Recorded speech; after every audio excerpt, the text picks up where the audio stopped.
Nesse vídeo vamos falar sobre os capítulos 9 e 10 de Neemias. É o auge, é o pico mais alto do livro de Neemias. O capítulo 9, como nós já comentamos no capítulo 9 de Esdras, e depois nós vamos comentar no capítulo 9 de Daniel, esses capítulos 9 desses três livros são tremendos. E esse capítulo 9 de Neemias reconta toda a história desde a criação do mundo até o momento atual aqui em Neemias. Eles contam tudo de forma resumida, tempo dos juízes, tempo de Moisés, tempo dos reis, tudo, cativeiro, retorno. É um capítulo maravilhoso. Marca isso, que esse capítulo 9 reconta tudo que você já leu até agora. Em todos os livros está contado de forma muito resumida, seria as seleções da Bíblia. Você pode ler aqui a versão resumida, uma oração tremenda.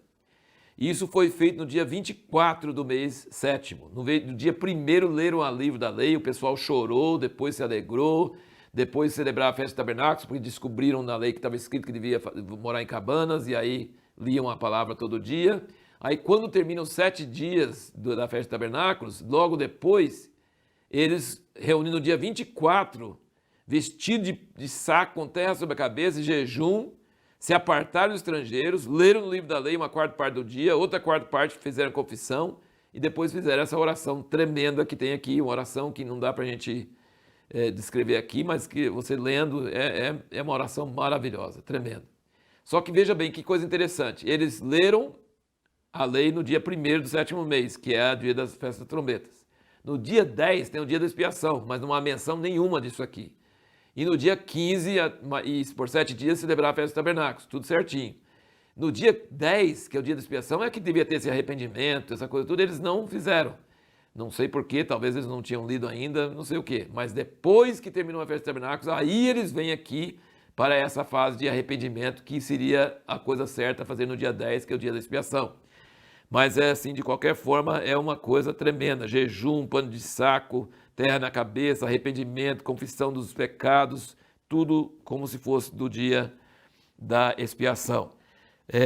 E eles, nessa oração, como sempre eu tenho mostrado para vocês, nesses vídeos, as orações na Bíblia, eles sempre começam exaltando Deus e falando da natureza dele. Por isso que quando a gente vai orar, até Jesus ensinou quando a gente foi orar, Pai nosso que estás nos céus, santificado seja o teu nome. Então, assim, primeiro você começa falando se dirigindo a Deus, já que ele não tem imagem, já que não pode ver ele, é muito importante a oração, que senão você acaba falando com quem? Então você precisa falar o nome de Deus, falar a natureza de Deus. Ele diz, tu, versículo 6 do capítulo 9, só tu és Senhor, tu fizeste o céu dos céus, juntamente com todo o seu exército, a terra e tudo quanto nela existe, os mares e tudo quanto neles há, e tu os conservas a todos, e o exército do céu te adora. Então é quase que você está entrando lá em Apocalipse, né, 4 e 5, lá na presença de Deus, diante do trono de Deus. Então você fala da criação do mundo. E aí no versículo 7 ele já fala, escolheu Abraão, e aí ele vai contar todas as coisas, desde Moisés, e vai falando, sempre ressaltando o recede de Deus. Versículo 17, fala, tu, porém, és um Deus pronto para perdoar, clemente, misericordioso, tardio em ira-te, e grande em beneficência, é o recede, e não os abandonaste. Isso aqui, essa palavra por palavra, o que Deus falou com Moisés lá em Êxodo 34. Isso é repetido na Bíblia toda. E aí, no versículo 32, olha, é uma oração bem comprida, porque tem que contar toda a história. E sabe qual é o moral da história? Deus é coerente, Deus é misericordioso, Deus faz o que prometeu, mas o povo é infiel. O povo só dá trabalho para Deus. O povo é só rebelde, só trai ele, só vai atrás de outros deuses. Então eles estão confessando que Deus é certo e nós somos errados. Deus é certo e nós somos errados. Sabe? Isso é oração de confissão, de reconhecimento, mostrando na história que está escrito em todos os livros da Bíblia que nós lemos até agora. E depois, toda oração que se preza na Bíblia, toda oração que é numa situação de desespero, que nós vimos a oração de Ezequias e várias orações, e mesmo a oração de Neemias 1, né? E aqui ele diz, tem um lugar que fala, agora pois. O que é agora pois? Significa, diante de tudo isso, Deus, nós precisamos da tua intervenção agora, nesse momento da história. Deus não é só um Deus do passado, ele é um Deus do presente. Ele é baseado no que ele fez no passado. Mas nossas orações sempre têm que ter a ver com coisas do presente, coisas práticas, coisas do agora, sabe? Então, agora, pois, ao nosso Deus, versículo 32, Deus grande, poderoso e temível, que guarda o pacto e a beneficência, o recede. Não tenhas em pouca conta toda a aflição que nos alcançou a nós. E aí vai falar sobre a sua situação atual, né? Vai falar, então, e no versículo 38 ele vai mostrar o propósito dessa oração. Contudo, por causa de tudo isso, firmamos uma aliança e o escrevemos.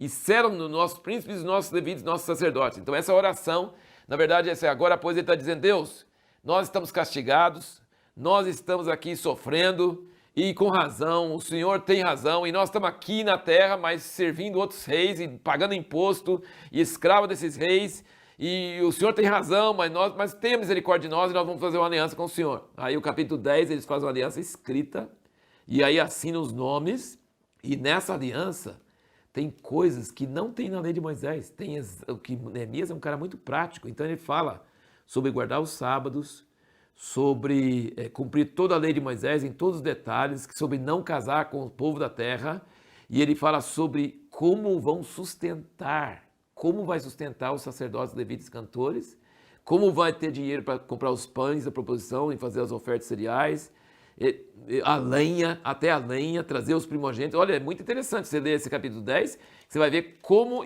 o dízimo, ele fala sobre os dízimos e os dízimos dos dízimos. Então a aliança deles era para fazer tudo certo, guardar os sábados, oferecer os primogênitos, fazer os sacrifícios, sustentar os sacerdotes. Essa era a aliança que eles estavam fazendo, mesmo debaixo dessa servidão aos reis da Pérsia. Então, assim, é maravilhoso, muito, muito maravilhoso esses capítulos. A pergunta que nós vamos fazer para o próximo vídeo é: qual a diferença de função de alguém que é líder religioso de alguém que é líder civil?